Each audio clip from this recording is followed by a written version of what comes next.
работата в един Ралица Стоицева, тя е художник тук и постоянно ми прави тест изложби, вече има тук. Аз по своя линия рисувам там повече за удоволствие, отколкото като основна професия.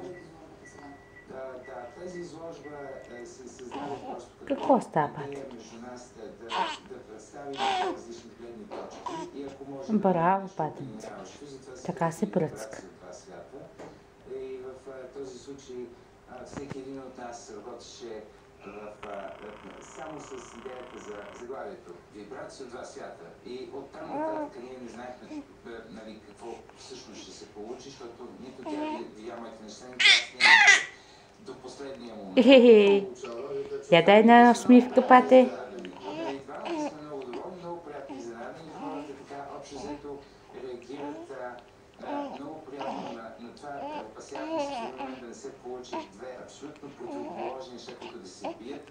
Изглежда, че не е така, защото всички казват, че се намират общи черти, което показва, че когато искаш да направиш нещо красиво, няма значение къде се намираш в света, то кръстата си е дадена. Министерство на културата, 18:30 днес. Да, и съм много благодарен на Министерството за прекрасната зала и за прекрасното осветление. Всичко това е. Днес е официалното откриване и е до 22 от следващата седмица. Може би след края на света, един ден ще се съфираме. Малко остана до края на предаването, но до края на света. Сте тук. Какво предстои голямо в работата ви в студиото?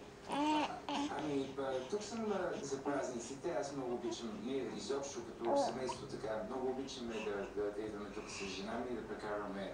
Българка ли е? Българка. Коледа и Нова година ще прекараме тук с приятели в традиционна българска обстановка. Даже ще отидем в една стара българска къща и в механата ще се съберем с най-близките си приятели. Хубаво декора, не само тъжен декор. Нас не е тъжен. Аз трябва да ви кажа, че много хора така ме питат. Всеки път, като се върна в България, намирам България все по-добре и по-добре да изглежда и промените се по-добро. Да, правя филмче на Мия. Как гука и си играе. Жив и здрав да сте, благодаря за това, че бяхте в нашата студия. Как ви предстои? Трябва да ви кажем накрая, че